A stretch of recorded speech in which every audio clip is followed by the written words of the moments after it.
ভাদ্র মাসের শুক্লপক্ষের অষ্টমী তিথিতে রাধা অষ্টমী অর্থাৎ রাধারানীর জন্মদিবস হিসেবে পালিত হয়। দাপর যুগে এই পবিত্র তিথিতে দেবী রাধার জন্ম হয়েছিল। পৌরাণিক কাহিনীতে বলা হয়েছে যে রাধাজি মায়ের গর্ভে নয়, বৃষভানুর তপভূমি থেকে জন্মগ্রহণ করেছিলেন। ব্রহ্মবৈবর্ত পুরাণে বর্ণিত রাধার জন্মের গল্পটি বেশ বৈচিত্র্যময়।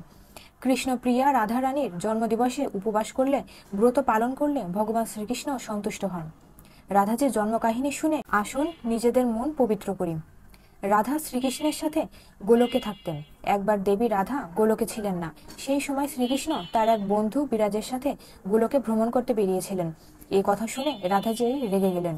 সঙ্গে সঙ্গে শ্রীকৃষ্ণের কাছে গিয়ে তাকে ভালো মন্দ বলতে লাগলেন। এই দেখে কানাহার বন্ধু শ্রীদামার খারাপ লাগলো এবং তিনি রাধাকে পৃথিবীতে জন্ম নেয়ার অভিশাপ দিলেন। রাধাকে এত রাগান্বিত দেখে বিরাজ সেখান থেকে নদী রূপে চলে গেলেন। এই অভিশাপের পর রাধা শ্রীদামাকে অসুর বংশে জন্ম নেওয়ার অভিশাপ দেন। দেবী রাধার অভিশাপের কারণে শ্রীদামা শঙ্খচূড় অসুর রূপে জন্ম নেন, যে পরে ভগবান বিষ্ণুর একান্ত ভক্ত হয়েছিলেন এবং দেবী রাধা বৃষভানুজির কন্যা হিসেবে পৃথিবীতে জন্মগ্রহণ করেছিলেন। কিন্তু বৃষভানুর স্ত্রী কীর্তি দেবীর গর্ভ থেকে রাধার জন্ম হয়নি। যখন শ্রীদামা এবং রাধা একে অপরকে অভিশাপ দেন, তখন শ্রীকৃষ্ণ রাধাকে বলেছিলেন যে আপনাকে দেবী কীর্তি এবং বৃষভানুর কন্যা হয়ে পৃথিবীতে বাস করতে হবে। সেখানে আয়ান নামে এক বৈশ্যের সঙ্গে তোমার বিয়ে হবে। আয়ান আমার অবতার হবে এবং তুমিও পৃথিবীতে আমার প্রিয় হয়ে থাকবে। সেই রূপে আমাদের সইতে হবে বিচ্ছেদের বেদনা।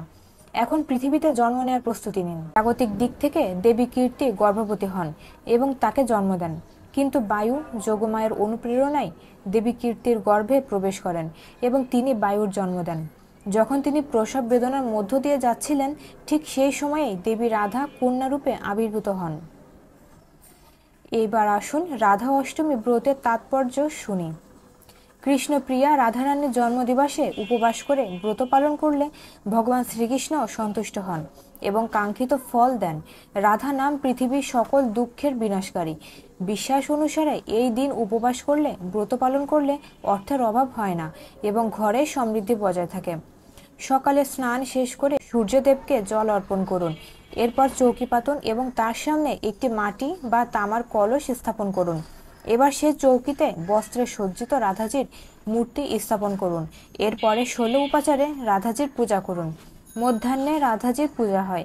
পূজার পরে উপবাস করুন এবং দিনে একবার খাবার গ্রহণ করুন।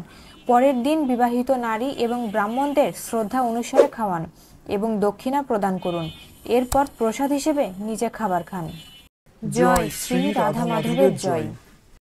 জয় শ্রী রাধা মাধবের জয়।